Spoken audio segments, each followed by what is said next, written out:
Hello and welcome. I'm Kateri, also known as Vanoxis. I am a professional tarot reader, and I'm here to show you my tarot collection. As always, this video is timestamped for your convenience. Feel free to skip to wherever you wish to start. My flip-throughs are comment-free if you just want to get right to the goods, but I do have one hell of a good deck here. You might not want to skip this one. Today, I have the BabyMetal Tarot by Isana Kagami. It is a limited print merchandise piece by the band. I paid $268 Canadian on eBay. Yeah, you heard me. Shipping was $7. I did get nailed $60 in duty. However, shipping only took 3 days. 3 days from Osaka, Japan to New Brunswick. I don't have a link to purchase, but you can check eBay to see if it's available.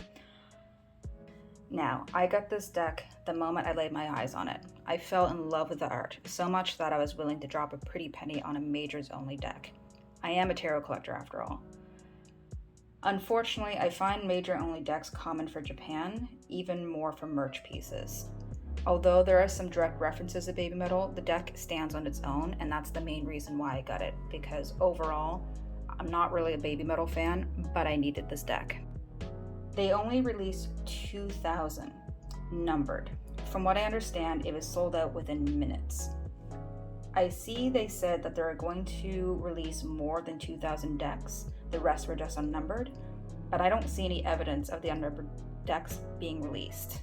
For me, I came across this while checking eBay for rare and antique decks, and I lost my lid immediately.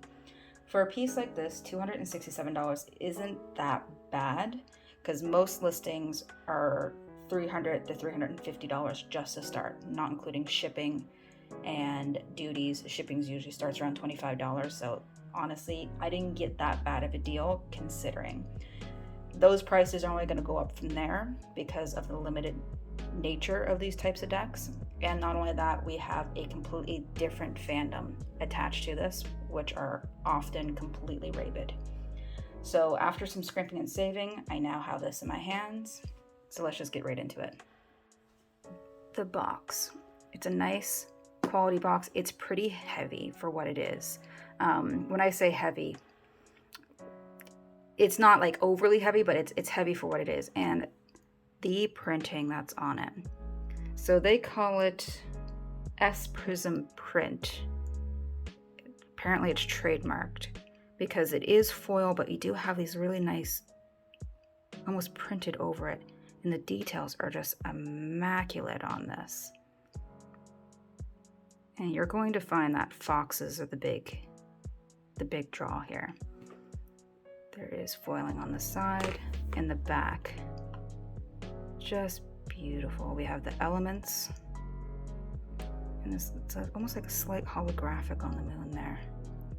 It's so pretty. Moon phases. I can't wait. I can't wait to show you. So inside we have the number page. And that, I'm going to get right in there. It's beautiful. Number 584. Set that to the side here. Inside the box we have the deck. So this is velvet here. And right in here, only the fox god knows. So apparently foxes is a big thing with their brand. We have a pentacle, we have the sword, the wand, the cup. Just beautiful. So we'll set this aside, get this deck out, and we'll get right to it. The backs on these cards are just beautiful, and that foiling is absolutely insane. I don't know how to describe this foiling because it does, again, it has that almost black print that's over it. I'll get my little crow here to point, but the details even go as small as that tiny little jewel there. It is beautiful. Now when it comes to the card quality, it feels like a plastic. At the very least, it's a very hard cardboard. Like if we were to put my fingers on it a little bit. It's hard to explain, but it definitely feels like a hybrid between like a plastic and a paper. We're going to compare it to our Rider-Waite-Smith, basically the same size. I don't want to smack this too much, but it is very, very nice. Honestly, I'm just going to get right into the flip through, and then we'll talk a little further, because let's be real, that's what you're here for.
This is a Sharpie. Why is there a Sharpie, you might ask? What have I done? I have committed a very cardinal sin, especially when it comes to very rare, expensive out of print decks. But I don't regret it. I don't regret it at all. Because that deck needed an edge. And it is absolutely beautiful because of it now.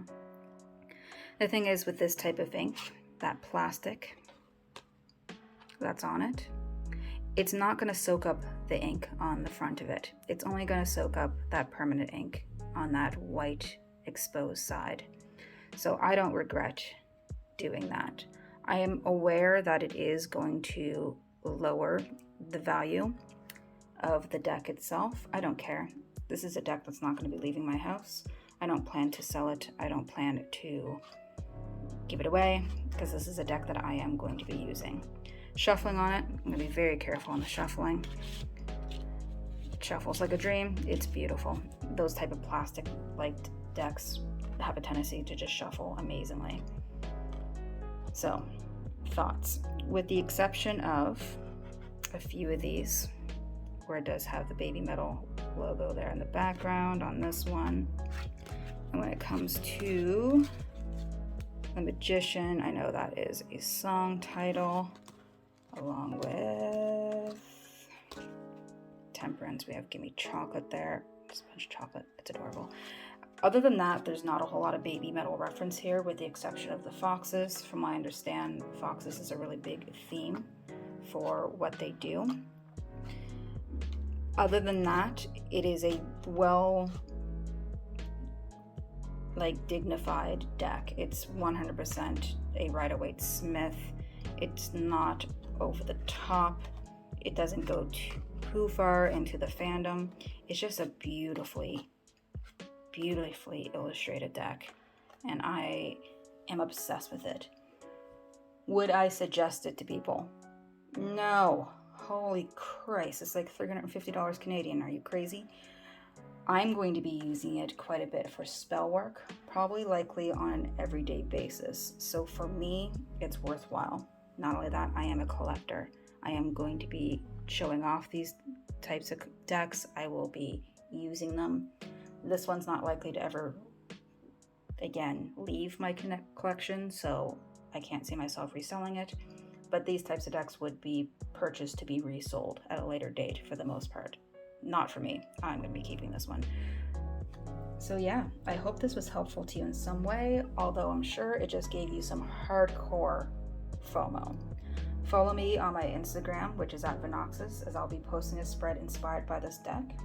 If you want to give an offering to the algorithm gods my name, please like and subscribe, and comment below your favorite card from this deck. Although, if you're anything like me, you're not going to be able to pick. So instead, let me know your favorite details in some of these cards, because I would love to know what caught your eye.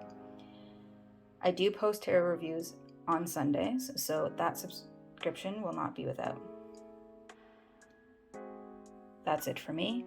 Good luck, and remember your power.